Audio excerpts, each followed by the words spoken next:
Star Perm, trip of a lifetime. Let's fucking go. I don't know why we let the Japanese get away with it.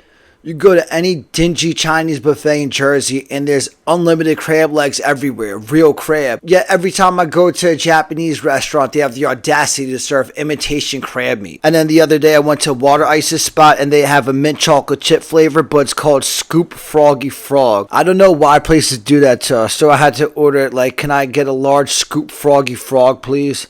If someone caught the kid on video ordering a large Scoop Froggy Frog, my rap career would have been over before it started. I fucking love Water Ices though. I like Water Ices so much more than ice cream. I'm the only person who feels that way. Almost everybody else like loves ice cream and doesn't care that much for Water Ices. I don't get it. I'm the polar opposite. I think ice cream's kind of lame and I'm always like mad excited when I'm about to eat Water Ices. I get so fucking excited when I get handed a cup of ices. Like that moment right there is the pinnacle of happiness for me. The only thing that I like better than Water Ices is like old school style ice cream spots that have something called blend-ins. That shit is so fucking banging. It's a specific machine that like some places have, and like they dump the ice cream into the machine and then they throw the blendings into the machine and then they press down on the button and it comes out as like a smooth buttery texture and it's like life changing. I was actually just like looking it up the other day to see if they sell them online, and they don't sell like those specific machines, but there's a brand called Swirly. I think that's what it's called. And they sell basically the same machine, but it doesn't say how much it is online. Like you have to like contact them to get a quote. I was thinking about it the other day. If I get to Rogan, I was going to tell him about it and tell him he should definitely get one of those. But if I get to Rogan, I'll get one of those for myself. And then this next thing, I want to preface by saying like, I'm not one of those people who complains about like how expensive Starbucks is. Like everyone's always like $6 for a cup of coffee, because like it's not a cup of coffee that you're paying $6 or $7 for. You're paying $6 or $7 for a caramel macchiato. You know what I mean? Like one of those fancy drinks. If you just go to Starbucks and get a cup of coffee, it's like $3 probably. But like I haven't been drinking coffee since my last Manic episode, but I went to Starbucks the other day when I was visiting my parents in Florida, and I ordered a cafe latte and I asked for 4 shots in it. It came out to $8.25. I was just like taken aback. I was like, it comes out to $8.25, and she like hit me with an attitude. She goes, yeah, you want to add 2 shots to your latte? So I was like, I'll just do 4 shots with foam milk on top. So like a macchiato. Came out to $4.25. Basically like the same exact drink for half the price because I ordered it differently. And that's why like the $8.25 bother me, because I know 4 shots of espresso doesn't fucking cost $8.25.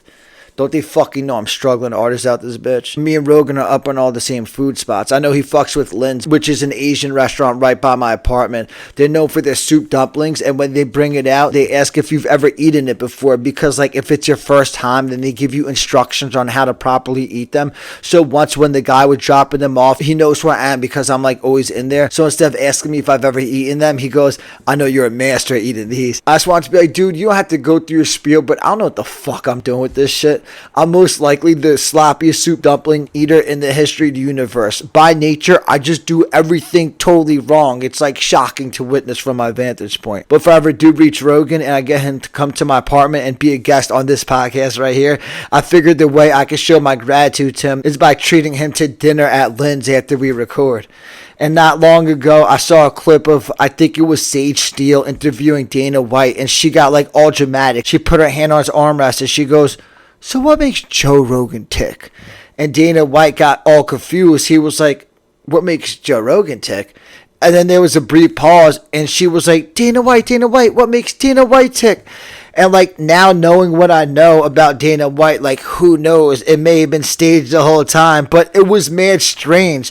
Like I don't know whether she had a brain slip or she just didn't know who the fuck she was interviewing, but I mention it because after seeing what I just saw, I almost don't blame her for getting the 2 of them mistaken. My life has become just clicking on short clips on YouTube. That's all I do at this point. I've given up on trying to fight against it. I see clips with headlines that seem interesting and I just fucking click on it. I don't care anymore. But I just saw a clip of Rogan saying what up to Dana White at a blackjack table, and it's fucking crazy. I can't tell which one of them is which. They look like the exact same person. They both look like carbon copies of a basic bald white person. I only knew which one Rogan was because he's obviously not the one sitting down at a blackjack table. And I heard Dana White say that he plays blackjack every single night, or at least he gambles every single night in Vegas because that's where he lives, I guess. Like, coming from somebody who could sit at a blackjack table for all of eternity, if I had hundreds of millions of dollars, I'm so fucking sure I'm wasting my time sitting at a fucking blackjack table. I just don't get it. Like, what's the point? But like, the whole comparison between Dana White and Joe Rogan, it was just like kind of to preface this timeless piece of wisdom that I want to pass along to any of my regular viewers. The biggest no-brainer in the history of the universe is when you start losing it up top, grow a beard. You keep a distinguished look. Through the beard, you still see the pattern of the person. And my advice would be get a head start on the beard before you lose your hair. And I recently heard Rogan say that some people that he knows that are his age are shocked at like how young he looks compared to them. And he's like, it's a lifestyle thing. But what I find funny is like, I had just been looking at Rogan, like, damn, he looks old as fuck these days. I can't believe he's only 15 years older than me. If I met somebody that somehow didn't know who Joe Rogan was, I could definitely pass Rogan off as my grandpa. But it's important for me to not lose my hair if I want to keep my youthful glow. I'm playing with house money at this point with my hair, so it is what it is if I lose it at any point. And I thought I would like been lost it by now, so like I'm definitely ready to make the leap and go bald up top if I have to. But I really want to gain confidence with girls before I lose my hair. Like, I'm so behind on life that I still kind of need my hair compared to most people my age. But honestly, I think the reason I haven't lost it yet when like all the other men in my family had been lost it by my age is because I live a stress-free life and I get plenty of sleep. I think sleep is essentially like a pressure dump, and stress is just like a form of pressure. And if you put somebody's system under pressure, it just feels like losing their hair is something that would naturally occur. And then right now I'm listening to Rogan's podcast with some guy who wrote a book about how pharmaceuticals don't work for Alzheimer's, dementia, and Parkinson's. And it was like proven, or he may have like helped prove, that the pharmaceutical companies falsified studies or some shit. Like, it's something like that. But his connection to the topic is his mom had dementia and Alzheimer's or Parkinson's. She had like 2 of the 3, and she was taking 14 different medicines, and they were all ineffective. So he like dedicated his life to researching it once she passed away. Like, I was all on board with the podcast for the first few minutes. I think it seems pretty obvious that some pill isn't going to fix your brain. But then Rogan asked him what he thinks might cause cognitive diseases like these, and the number one thing that he pointed to was absolutely fucking ridiculous. He referenced pesticides and how exposure to pesticides could increase your risk for cognitive disease by like 5 times. Like, I undoubtedly think pesticides would be a contributing factor to developing cognitive diseases, but I could guarantee you that pesticides is far from the main reason that people are coming down with Parkinson's, dementia, and Alzheimer's. And Rogan has like these so-called experts on his podcast, but he gave the expert the obvious answer. He asked that guy how much of this comes back to diet, exercise, and lifestyle. I could guarantee diet, exercise, and lifestyle has exponentially more of an impact on cognitive functioning than exposure to pesticides. And how you treat your brain and how you utilize your brain matters. People sit around all day obsessing over Donald Trump are so obviously making themselves sick. They're constantly spinning their head in circles. Their mind gets lost. Eventually it slips and they just end up in a loop. People are fucking crazy and then eventually they go crazy. I think people literally make themselves sick. And then you have people out here still wearing masks. Who do you think is more likely to develop some sort of cognitive disease? Somebody who's still wearing a mask who essentially deactivated their brain, or somebody who's always critically thinking? And it's not just the left wing. I said people who obsess over Donald Trump are gonna go crazy because they're gonna spin their head in circles. I think the MAGA people are extremely sick, and they're the people who are like the people wearing the masks. They're people who just deactivated their brain. And if I had to guess, the population that's least likely to deal with cognitive decline are people who remain physically and or sexually active. But Alzheimer's is a topic that hits close to home with me because when I was growing up, we once went to visit my grandparents on my dad's side, and neither of them were making sense. And then in due time, we came to find out that they both had Alzheimer's. It was a fucking terrible situation. My pops moved them in with us for like a year, and living with them was possibly like the worst experience of my life. I was like, yo, that shit is never fucking happening to me. But back then, it was surprising that they both had it. But now when I look at the situation, to me, it's not rocket science. They were cooped up in some dark apartment doing nothing but watching bullshit ass TV all day. And my grandma would sit on the phone yenting to whoever would talk to her, and she'd be sitting there calling everybody else a fucking yenta. She was sick before she had Alzheimer's, and she probably made my grandpa sick from listening to her bullshit all the time. He was doing nothing but sitting around watching the Yankees every day, never exercising, rarely getting fresh air, malnourished from eating nothing but McDonald's, and having no driving force behind his existence. Eventually, he probably just started mentally slipping away, and then he totally lost it, and it probably just rubbed off on my grandma. Next thing you know, they're both gone. But when you put it all in perspective and compound everything together, I don't think it's shocking that they both dealt with cognitive decline. It's either that or they were both exposed to the same pesticides. And then moving on, JJ Redick just got hired as the Lakers head coach, and he cursed twice in his introductory press conference. Brian Scalabrine, who's like my dude, I worship him. I think he's the man. He thinks it's like not a big deal at all. He's like, he's being real, just how people talk. Like, I think Scal's fucking retarded. As the person who has the foulest mouth probably in the history of the universe, I'm so sure I would drop F-bombs if I was being introduced as the head coach of the Los Angeles Lakers. I've worked real jobs my whole life. When I'm communicating in the role, it takes no effort to just water down how I talk and not curse. It just happens naturally. I think it's in poor taste if you're getting hired as the fucking Lakers head coach to fucking curse during the press conference. It just shows bad judgment, in my opinion. And then sticking with the theme of the Lakers, they just drafted Bronny James, and everybody's calling LeBron a nepotist. My initial reaction was, that's a fucking bold allegation to go ahead and call somebody a nepotist. You better have like some type of facts to back up that claim. If LeBron James is indeed a nepotist, that forever tarnishes his reputation and ruins his public image. And then when I looked up what nepotism is, I realized it's not even close to as bad as what I thought it was. I don't know what I thought it was, but I definitely thought it's much worse than it is. And now that I know what it is, LeBron James is definitely nepotist. And as some dude the other day on Kill Tony said that he has a 2-year-old child, but he recently got divorced, and the reason he got divorced was because he cheated on his wife. And I was thinking, oh, it's so fucking disgusting, because that means that like he cheated on her while she was pregnant, or at minimum while she was like tending to their newly born baby, which I think is extremely foul. And then he went on to say that it was with a guy. I was like, oh shit, yo, he cheated on her with a dude.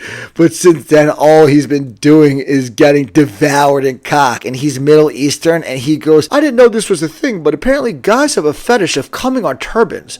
Without knowing that was the thing, I knew that was the thing. The least shocking fact in the history of the universe is that guys getting head from a Middle Eastern guy wearing a turban have a fetish of coming on the turban. And that Middle Eastern guy self-admittedly said that he moved to America chasing the American dream, and now he's out here taking loads on his turban. I say this half joking, half serious. I feel like the Taliban is going to use that Kill Tony clip as like a recruitment tool. Like, look at it, this is what's happening over there in America.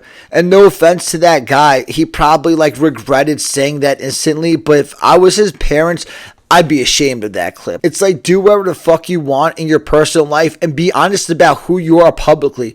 But you're kind of disgracing your family when you stand on stage and admit to letting men come on your turban. Like, I don't care that much, but I do feel bad for that guy. I'd imagine that clip is probably going to ruin his life if anybody in his family or his country sees it. And I vaguely recollect him saying that he's here on a visa. Hopefully that's not the case, but imagine he tries to go back to whatever country he's from and authorities are aware of that clip. If that doesn't get you stoned, then I don't know what the fuck does. And on the Kill Tony episode with Shane Gillis, Tony said that when they were out in Los Angeles, they performed at the Staples Center. It sounds nice to say that, but they definitely didn't perform at the Staples Center because that's impossible. The Staples Center doesn't exist. If they performed anywhere, it's at the Crypto.com arena. I love America in 2024. Our way of life creates the best jokes. The problem is nobody's going to be laughing one day when eventually becomes the Paul Brothers arena, because that's where everything is headed. As long as they can afford it, what's stopping them? That's the world we live in. And I say this as a joke, but like I mean it because of how badly he shits on me. But like I'm so fucking sick of listening to Tony Hinchcliffe play everything up the way he does.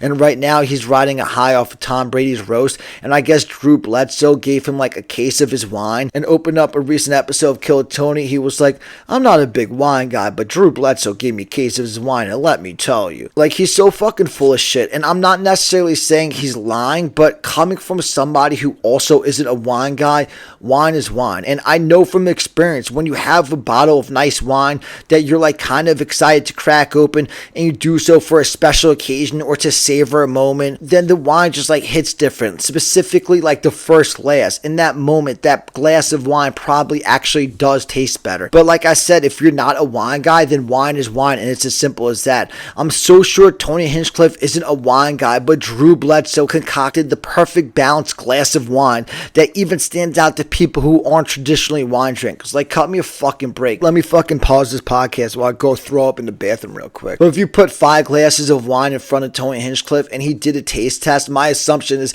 he would have no fucking clue which one Drew Bledsoe's wine was. He'd be taking an educated guess. And coming from somebody who's not like a wine guy, how much I like wine usually depends on what type of wine it is. Like, talking about reds, I've always found blends more enjoyable than like a full-bodied Cabernet. Even if the blend is just a cheap $10 bottle and it's being compared to like a nice expensive bottle of Cabernet, I probably usually like the blend more. And it's something that connects to the Tom Brady roast. A girl that I know, I just saw on her Instagram profile, she has a quote. The quote said, "How you perceive me is a reflection of you." And the girl who posted that, in my opinion, is mad cool, but she's like mad dry and she like doesn't fake it. But I bet she's always getting stereotyped as being a bitch because she doesn't smile and comes off as dry. But her perspective is like, if I haven't said a word to you and you think I'm a bitch, then that's a reflection of you, not of me. But I preface this with that because when Rogan recently had Tony Hinchcliffe on his podcast, they were talking about the Tom Brady roast, and Rogan was like, yeah, Schultz said that Kim Kardashian just sat there absolutely soulless, didn't laugh at anything,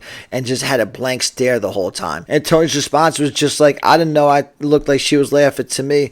But it was like such a non-issue to Tony, whereas to Andrew Schultz, he literally judged his girl just for sitting there. And when I saw the podcast episode, I hadn't seen that Instagram quote that the girl I know posted, but I literally had the same thought pop into my head. Like, how Schultz perceived Kim Kardashian was just a reflection of him, not of her. Like, he had a preconceived notion of her, and without talking to her, that's what he chose to see. He was judging her, and I bet he wasn't even a thought in her mind. But so Tony said that she was laughing at the roast, but even if she wasn't laughing, like, who the fuck cares? Just because she sat there not laughing at the Tom Brady roast doesn't mean that this girl has no soul, or whatever the fuck Andrew Schultz said about her. If he saw me at a comedy show, he would think I'm like the devil incarnated. I just fucking sit there with a blank stare. I don't laugh at anything. Almost nothing that's happening on a comedy stage is laugh out loud funny to me. Otherwise, I would instinctively laugh. Like, I don't think Kim Kardashian is holding back laughs. I think she just doesn't think shit's funny. I think those roasts are corny as fuck. None of that shit would make me laugh. Like, does Schultz want people to just sit there and fake laugh? Because, like, if so, then he's doing that thing that people do where they get mad at you if you don't walk around faking it. Like, come on, smile. And it's not like Kim Kardashian bought tickets to go to a comedy club and just sat there and didn't laugh at anything. She probably didn't want to fucking be there at the Tom Brady roast, but for one reason or another, she had to go. And then Kill Tony, the week that I started drawing up this episode, literally an hour passed by without one name getting called. At 8:30, the first name was called, and then there wasn't another name called until 9:30. I was this close to fucking killing myself. I was thinking, what the fuck is going on in there? But I'm assuming it was the episode that just aired. I was prepped for Drew Nickens becoming a regular because I heard Tony talk about it on Rogan's podcast. I was thinking another fucking regular, and then I just saw the episode and he announced another regular, Ari Maddie or whatever fuck his name is. My life revolves around Kill Tony, a show that I'm not even a part of. So to say becoming a regular has always been on the back of my mind would be an understatement. So I don't love hearing new regulars added to the rotation. But even more than that, with so many regulars and half the world having golden tickets, it's less chances to get pulled every week. And I say this as constructive criticism. I'm not hating. Like, my existence is in Tony Hinchcliffe's hands, so I wouldn't say anything anything if I felt like I was talking shit about him. Plus, like, it's his show. He could do whatever the fuck he wants. But it's just weak to give another person a regular spot that didn't earn it on the show after he just did with Casey Rocket. And it made sense for so many reasons to get Casey involved and make him a regular, but right after handing him a regular spot, he shouldn't have done it again. Tony probably wanted to make this guy a regular, try to give him a green card. Like, I get it on that front, and his heart's in the right place if that's why he did it. But the people suffer from that move are the names in the bucket. And that's my problem with America's bullshit ass immigration policy. Someone from Mexico, a bordering country, isn't allowed to move here to work a necessary job, but some comic from Estonia could get a green card as long as he gets famous enough. Like, it's fucking bullshit. But I know who that dude Ari Matty is. He's been on my radar ever since he was on Kill Tony that one time. And then the mothership is always like posting pictures of him on their Instagram page. They love him. He's always on the Instagram page. Like, he's funny. He has true comedic charisma, and I bet he would be hilarious in like doing sketch comedy. But that minute he did his first week as a regular was not it. That minute was absolutely fucking atrocious. It was so fucking bad that it's offensive to anybody who's put real energy into that show, and it should bother Tony that he gave him a regular spot, and that's what he came with. And what bothers me is the gap of how I'm perceived on that show compared to all the praise that Ari Matty got for that weak ass minute. My Barbara bit that I did on that stage and quote unquote bombed was light years ahead of that bit that he did when he was introduced as a regular, and Tony's hyping him up like, wow, that's how it's done by the newest regular. That's why we made him a regular. Like, it was a fucking trash ass minute. Like, what's the standards? Or is Tony just gonna hype everything up? You know what I mean? Because that's what I was saying with the wine. Like, I just can't stand listening to him hype everything up anymore. And Ari should have higher standards than me to have to live up to, because he's being introduced as the newest regular, and I'm just a fucking loser bucket pool. Not to mention, like, my rapping always bombs on that show. Like, I'm so sure that minute of stand-up comedy that Ari did was more impressive than me rapping my Message to God verse, which Tony Hinchcliffe laughed at. Like, I feel like I'm in the Twilight Zone sometimes. And as I was wrapping up, like, drawing up this episode, I just saw, like, the next week, and I saw a second minute, and in his defense, his second minute was actually, like, really good, but it was an identical premise as the previous week, and it's tired ass 1950s humor hating on females. The first week the premise was girls ask like a million questions during movies, and the second week was guys are always right in the argument. It's just like that thing that like they would do in 1950s sitcoms, you know what I mean? Like, that's that type of humor. And not only was the second week's bit much better, but it was fully hammered out. And the first one, like the one that he did the first week, sounded clunky as fuck. He should have just done the second bit the first week and then just went somewhere else for week 2 and scrapped that weak ass one that he did the first week. But the bit that he did the first week was all about girls asking a million questions during the movies and saying that like they don't shut up the whole movie. And that premise right there triggers me. Like, here's an idea. Instead of watching a movie with your girl, why don't you fuck her and then maybe she won't be talking during the movie? If you want to watch the movie so badly, then just watch it when you're by yourself and have sex when you're with your girl. But like I said, that type of humor triggers me. If you don't like listening to your girl talk, then why are you even with her?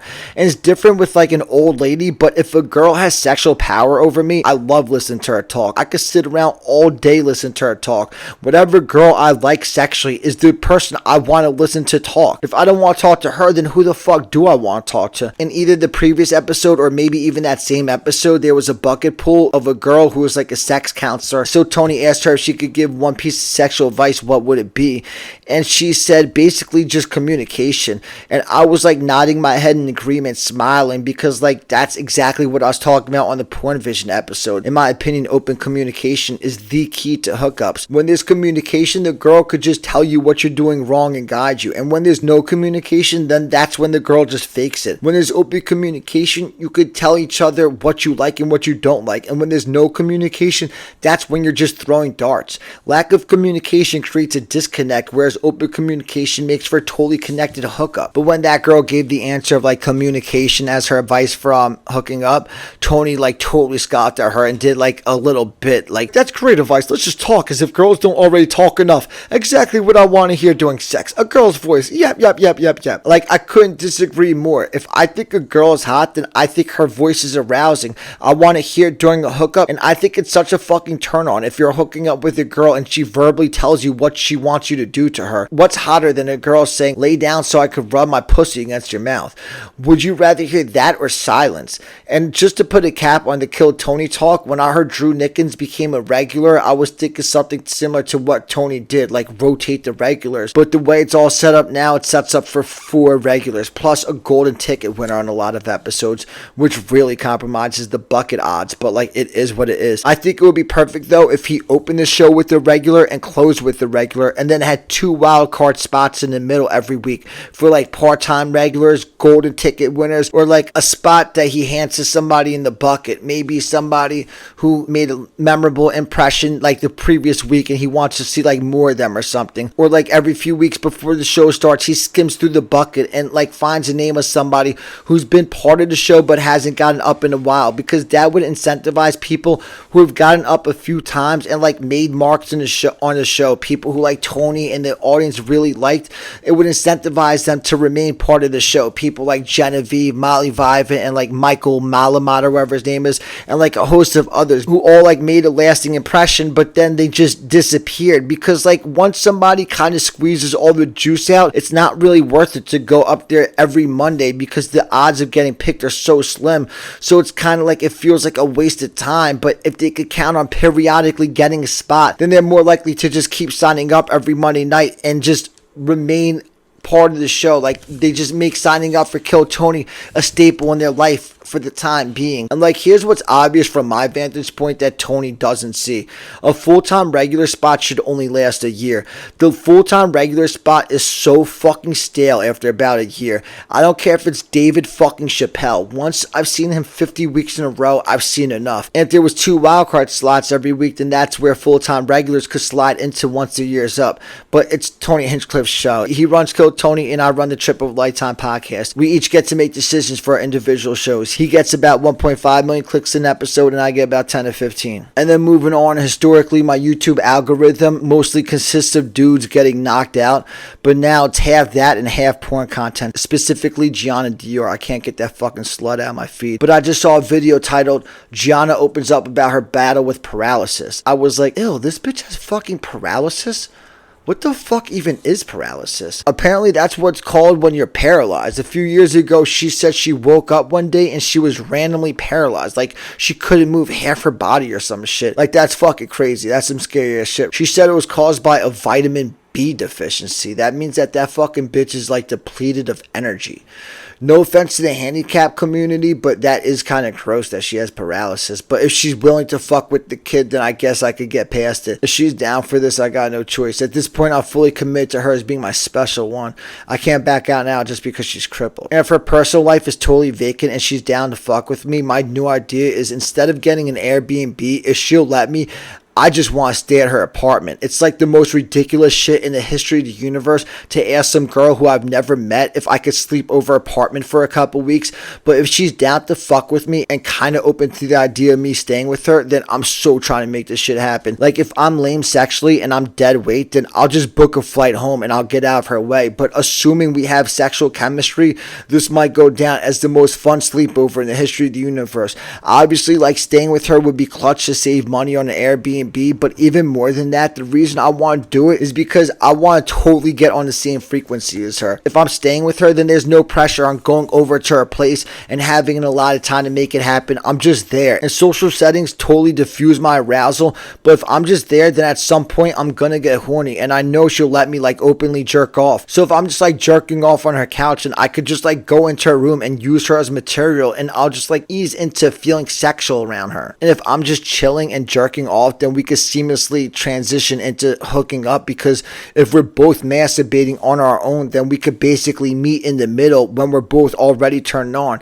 Next thing you know, I'll be associating her with being in the sexual state of mind. And if this goes down all day, I just plan on editing podcast episodes, smoking weed, and jerking off. I'd be going there to exist totally in a sexual mode. Assuming she's cool with it, I basically just plan on having my dick out and being hard all day long, playing with myself to like just like keep it hard and be always in a constant state of arousal, but trying not to come unless like she wants me to put it on her. Basically, like I'll just save my loads all day for whenever and wherever she wants the cum shots. And the whole time I'm there, we could just like do fun and weird shit together. In the mornings when she wakes up, if I'm still sleeping, she could just like hock a loogie on my face to crack herself up if she thinks it's funny. But if like that wakes me up and I'm horny, I could just start jerking off using her spit as lube. And another thing I like about sleeping there is I'll become totally comfortable with her seeing me naked. Like she'll obviously know what it looks like when I'm hard if I could get it up. And if I'm sleeping there, then she'll see me fresh out of the shower, and plenty of other times when like my little peepee's all shriveled up and embarrassing. If she's seen my dick a zillion times when it's like totally soft and at its worst, then at that point she knows like the full scope of what I look like naked, and I won't feel insecure taking my clothes off in front of her. But if this goes down, the goal is to just be like a fun buddy for her to have over and not cramp her space. Like I don't want to interfere with her like the slightest bit. She could still have like dudes over to fuck. Like she could just have me leave her apartment before the guy comes over and then just text me to come back after the guy leaves. And honestly, it would turn me on to cuck and to watch her get fucked, but like I would never do that because of the people element. If she was like fucking an artificial guy who just disappears afterwards, then I'd definitely watch. But I couldn't cuck knowing there was like a real guy on the other end of it that actually exists. But I'll definitely cuck because she hooks up with girls. If I'm sleeping on the couch and she's bringing over girls to hook up with and I could watch and maybe get involved, then I'm the luckiest guy in the history of the universe. And like I like the idea of like watching her leave to go film porn. I think that's hot. And I heard her asked in an interview if she chills like mostly with industry people or with regular people, and she kind of reluctantly said industry people. It sounded like it's not really by choice, but more so because like she has trouble gelling with regular people. If that's the case and like it's still like that, I feel like I could give this girl something unique, like a pocket where she could just feel like a regular person. And I say that under the presumption that that's missing in her life. Like maybe this girl's personal life is like totally normal and healthy and I'm like totally off base. And then like I thought of 2 points regarding porn that I want to make. First off, like I realize girls get judged for doing porn when they're young, but filming porn ages better than fine wine. If you see a 90-year-old person and you find out that they filmed porn when they were younger, you see them as like the coolest person in the history of the universe. And when you're old and wrinkly, it's nice to have a video of you when you were young and in your prime having sex. When people do like those deathbed confessions about what they would do differently and life advice they would give to their younger selves, the answer people give is never along the lines of being less sexually promiscuous. It's always about how they should have lived more, taken more chances, and not giving a fuck about what people thought about them. It's rhetoric that always aligns with, damn, I should have had more sex. And when these porn chicks are on podcasts, I read like mad comments and in videos like, one day these girls are going to realize what's on the internet is there forever. Well, when you're on your deathbed, like I was just talking about, it really doesn't matter at that point. It might be on the internet forever, but your life isn't forever. And I doubt there's many people at that point checking for porn from 60 years ago anyway. But another thing is like when a girl who did porn gets old, at that point you know who's long gone, and the answer is her parents. Last episode I mentioned the 2 comments I always see in the comments of like a porn chick on a podcast are, this girl has no soul, or her father must be really proud of her. But like I find it ironic how people comment like these girls have no souls, because I think that the people with no souls are the ones who live empty existences and sit behind a keyboard judging the way other people live their lives in the comment section of videos. But like in regards to everyone saying that these girls all sound like they have no souls, if these girls doing porn all do indeed have no souls, do they have no souls because they film porn? Or maybe it's because they all almost have the same exact story, that their parents stopped talking to them once they started doing porn. Maybe it's that they lost their souls when they felt like their parents no longer loved them. And obviously like no parents really want to see their daughters film porn, but in my opinion, disowning your child is exponentially worse than doing porn. So if a girl starts doing porn and her parents disown her, then I blame the parents for fracturing the relationship and not the girl. But like I said, I want to make 2 points about porn. The first one I want to make is how I think it ages well, and the second point I want to make is how it's ridiculous to think everybody should revolve their life decisions based around what their parents approve of. I heard Gianna Dior say that her parents either caught her having sex or found out that she was having sex when she was 16 years old.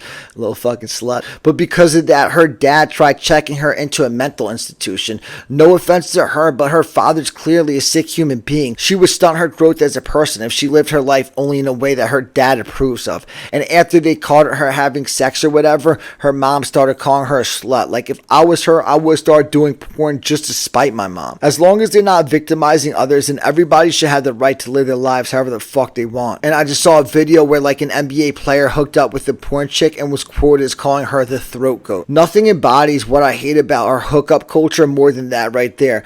dudes hook up with girls and then they just clown on the chick to their friends like, yo, she's such a slut, yo, she's the throat goat. And girls fawn over dudes that do that type of shit and reward their pathetic behavior. If anything, the throat goat would be like a fun nickname for the girl between me and her. Or like if I had threesomes with like Autumn Falls and Gianna Dior, let's say Autumn Falls is the throat goat, I'd tell Gianna like, yo, let's fuck tonight and tell the throat goat to come over. And then like later when Autumn Falls walks in the door, I can shame her like, oh shit, the throat goat's here. Like if the girl likes it, then it's a fun thing between us to degrade her and have her feeling like a dirty slut when she walks in the door. It probably turns her on. But that's the polar opposite of doing it mean-spirited with like my guy friends when she's not around. I think hooking up with a girl and then making fun of her to your friends is probably the gayest shit in the history of the universe. That's that bros over hoes shit. Anyone who yells bros over hoes is on that gay shit. Whoever thought of the line bros over hoes wanted all his friends to devour him with their cocks. And then I just saw an interview with the porn chick that ties into the throat goat theme perfectly. It was an interview with the porn chick who swears that she gives the best head. First off, like, I much prefer a girl saying she loves giving head than saying she gives the best head. When a girl says she loves giving head, that makes me think that she's like excited to give me head, which in turn makes me excited. And in this girl's defense, she actually like did say she loves giving head, and the two do go hand in hand. But something rubs me the wrong way about a girl claiming that she gives quote unquote the best head. It's like she's doing that thing people do where it's like everything is always a competition to prove you're the best. And I get caught up in that shit too, but like I think it's just like a bad dynamic to introduce in a hookup. When a girl says she gives the best head, it just adds pressure to the situation for me to think that like it's amazing head. And even if I didn't think the head was amazing, I feel like I gotta give her the reassurance that it was. Like, here's a great analogy. A girl saying she gives the best head is similar to a girl who brags about how great her cooking is. If a girl says she's great at cooking, then there's mad pressure to like the food and reassure her that you did indeed like it. It becomes less about enjoying the food and more about making sure she knows that you liked it. It creates a disconnect and then eventually gets to a point where she's constantly making a dish that you hate because she thinks you love it. But so back to the girl gives the world's best head. The guy interviewing her asked what she does so unique that makes it so good, and she said that she has like a corkscrew technique. I don't know what constitutes good or bad head, but coming from somebody who's never really gotten head, I don't think great head is as much about technique as much as it is about how turned on the guy is. Here's like a great analogy. Remember like the Middle Eastern guy that I was talking about from Kill Tony earlier who loves giving head? My assumption is the guys that get head from him usually come hard as fuck, and I don't say that because I think that this guy probably has some amazing technique that he uses, but I'm saying it because the guys that he's giving head to were probably just like mad excited to come on his turban. But to me, like how turned on I am is going to dictate how good the head is. If I'm turned on as a motherfucker, then a mouth on my dick moving in slow motion feels euphoric, and some corkscrew technique just sounds like it would be too rough and forceful. And for somebody like me who has like an extremely small dick when it's soft, there's not even like enough there to do a corkscrew on. When my dick is soft, all a girl or like a guy, who knows, but all somebody can really do is like nibble on it. So like the technique, like the corkscrew technique, could only be used on somebody like me when I'm hard, and when I'm hard, then like a girl doesn't have to work that hard for it, that she has to do a corkscrew technique. She just has to fucking put her tongue on my dick at that point. But the overall point that I'm trying to make is, in my opinion, from somebody who's never truly been sexually active, how good the blowjob is comes down to how turned on the guy is, more so than the specific technique. The best head that most guys have gotten was probably because there was like arousing dynamics behind the situation, like they knew they were about to come on some guy's turban. And then finally I'll close out on some more car stuff. Last episode I talked about how I just had to dump mad money to fixing my car for like a cracked radiator. Well, within a week after getting my car back, when I was driving, it started shaking and stalling out, and then the check engine light and some other lights started flashing. So I pulled over, turned the car off and restarted it, and miraculously both dashboard lights turned off and the car drove fine from there. But I went home and Googled it, and the other light that was on was traction control, it said. And it said when that blinks simultaneously with the check engine light, it means a severe engine misfire, which makes sense because that's exactly what it felt like. Luckily, when I brought it in, everything just stemmed from low voltage on my battery, and I only had to put 650 into it this time. But now that's 2650 that I've had to put into my car within the past 2 months. It was just a bad battery at the end of the day. But when it was happening, the stress of it literally like had me sweating. I was sitting there with my heart heart beating in shock. I was mentally prepared to find out that I might have engine issues, and costly enough engine issues could basically total my car. It's probably only worth like $3,000 at this point, if even that. So like, even if it's only like $2,000 worth of work, how much money do I even want to put into it? But it's fucking disgusting. 2 years into my Austin existence, I don't spend money on anything other than weed and food, and I get hit with a snowball of car expenses that could have drowned me if I didn't have a financial safety net and my parents to lean on. Just the fact that I have that safety net is the reason I haven't died of stress over the past month. Like, the car issues ended up being affordable, but I didn't know that when my car was in the shop. Without my parents alive, a flurry of car expenses resulting in a totaled car will put me out of commission and start my inevitable path to homelessness. And the rhetoric that we always hear is, if you don't want to live like this, then get an education. Like, I got an education, a bachelor's degree in criminal justice from Rutgers University, but what good is that to me when some guy switches 2 lanes and totals my car last year? At that point, I had a reliable Toyota, but then an accident, which wasn't my fault, totaled my car, and then the car that I ended up buying has never-ending problems and keeps costing me money. And when the car accident happened, I knew transitioning cars would cost me a few $1,000s, so my first thought was, well, there goes a month or 2 of work for an accident that wasn't my fault. And it ended up being even worse because the car that I ended up buying has non-stop issues. But like, what's my degree from Rutgers University supposed to do for me in this situation? I just saw a video of some snooty ass girl talking about how she has 2 degrees but she can't get a job. The video is so ridiculous that it looks fabricated, but it's probably real though. But she's flipping out like, if I have 2 degrees and a certificate, then why can't I get a job? What did I pay for? And in my universe, she got exactly what she paid for, in education. And obviously school and employment go hand in hand, but there's way too much of an attachment between the two of them right now. The primary reason that we enroll in college should be because we want to learn, not because we're seeking employment. The get an education mentality is the most backward shit ever. I see it the opposite way. I think that girl needs to stop educating herself and find a necessary role in our society that she could fill. You don't need an education to do at least 90% of the real jobs necessary for a way of life. The large majority of real jobs have nothing to do with being educated, and a lot of the jobs that do require a college education, you don't technically need one to be capable of doing the work. You just need a degree to get the job.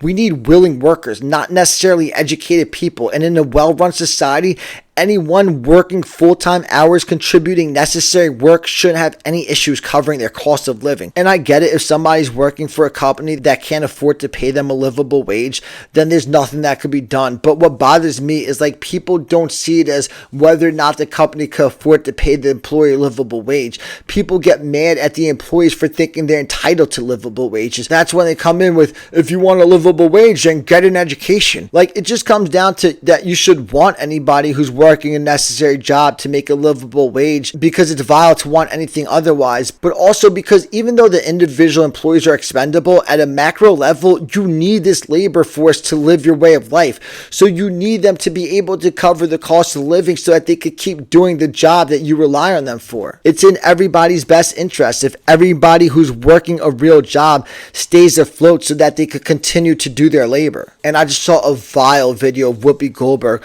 her exact quote, like talking to the younger generations. If you want to work 4 hours, it's going to be harder for you to get a house. We busted our behinds. We had to bust our behinds. Like, it's absolute ignorance. Where are all these people who are only working 4 hours? Everybody I know works 40 hours a week. And I'm assuming she's saying like 4 hours a day. She scoffs at that. I think working 4 to 5 hours, 5 days a week is what our work week should be like, and what they would be like if we removed all the bullshit. And maybe these 40-hour work weeks is one of the major reasons why you see so much fucking mental illness. But it's just ironic to hear this coming from Whoopi Goldberg, somebody who hasn't worked a real job in over 30 years, yet she probably still gets catered to on a daily basis in restaurants and spas by people half her age, working more hours and harder than she's ever worked in her whole fucking life. Like, don't smile on their faces and ask how everything's going if what she expressed in that clip is how she truly feels. If you work a service job and Whoopi Goldberg is a regular where you work, next time she smiles in your face and asks how everything is, just remember, if you're living under financial hardship, then Whoopi Goldberg thinks it's because you don't want to put in the hours. It's entitlement at its finest. She's privileged to become wealthy off of entertainment, but it turns into entitlement when she shows no respect to the people doing the real work, enabling her to live her privileged way of life. Whoopi Goldberg seems to think that there's no macro level variables at play here, and her generation generation was able to afford houses and mine couldn't because they just were willing to work that much harder than us. It's such a fucking joke. What about the trillions of dollars that our government hands to corporations every year? How much was that 50 years ago and how much did it exponentially increase? And then how many trillions of dollars are being made off of investing every year? And how much has capital gains exponentially increased over the past 50 years? And how much money are all these academic institutions worth compared to 50 years ago? All the colleges and universities added together are probably worth trillions of dollars. I don't think the answer is feeding them more fucking money. And what about the trillions of dollars funneling into sports and entertainment every year? It's not just like the out of control contracts like Shohei Ohtani getting $750 million. It's all the wasted money in like overhead. Like Burke Freister talking about how his tour costs $1.5 million monthly to run. Rogan referencing Dana White spending $9 million to put on a UFC event. Movies that cost hundreds of million dollars to make, or sports stadiums that cost $500 million to build. Like, where's all this money coming from? Somebody's got to pay the price for it, and it's the working man, and it's reflecting in the cost of housing. And the housing market is the ultimate catch-22 because the goal is to have affordable housing, but anybody making decisions is wealthy, and the wealthy are all property owners, and property owners want to see the cost of housing go up. I just saw somebody I know post on social media. They said 9 people decide how it works for 400 million. That's a travesty by the numbers alone, but this is proof that we could do better, and it starts with voting every single election. And like they have like the clapping emojis. Like, I don't understand what the fuck he thinks is gonna happen by voting. It's not like we just had 9 bad apples in office. You could change the names and the faces, but it's still the same puppets playing the same roles. As long as we have the 2-party system, then there's never gonna be any change. And then like 3 last things building off of like what I just talked about. Like, yeah, my car is driving fine, but like for mad long there's been something going on when I brake that like I can't get to the bottom of, and it's like not typical brake stuff. I don't know what the fuck it is. And when I took it in to get looked at, the mechanic couldn't like hear or feel the problem because like it doesn't always happen,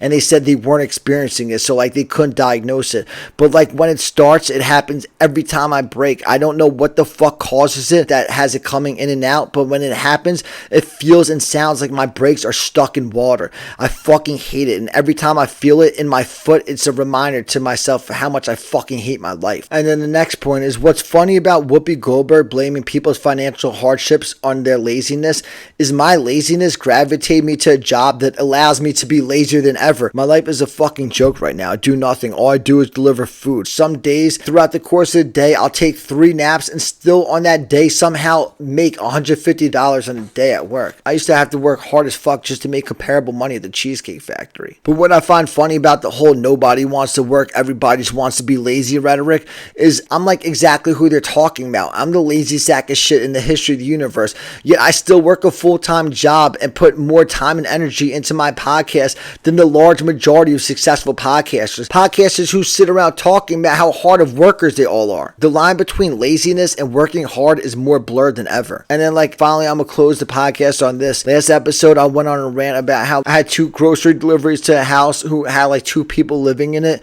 who by my non-expert opinion are extremely sick people who spent $130 that week on smart water between those 2 deliveries combined.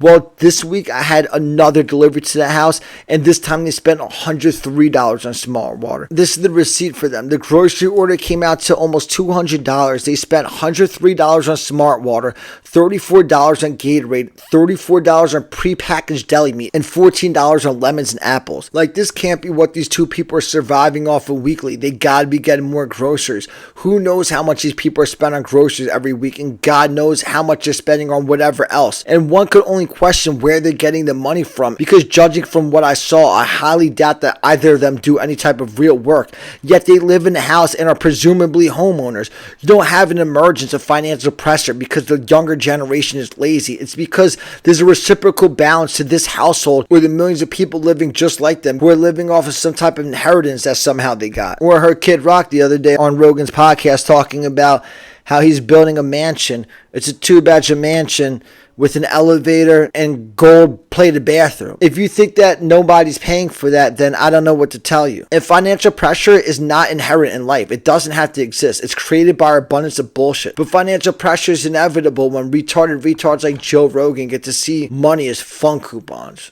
Trip of a lifetime. Let's fucking go.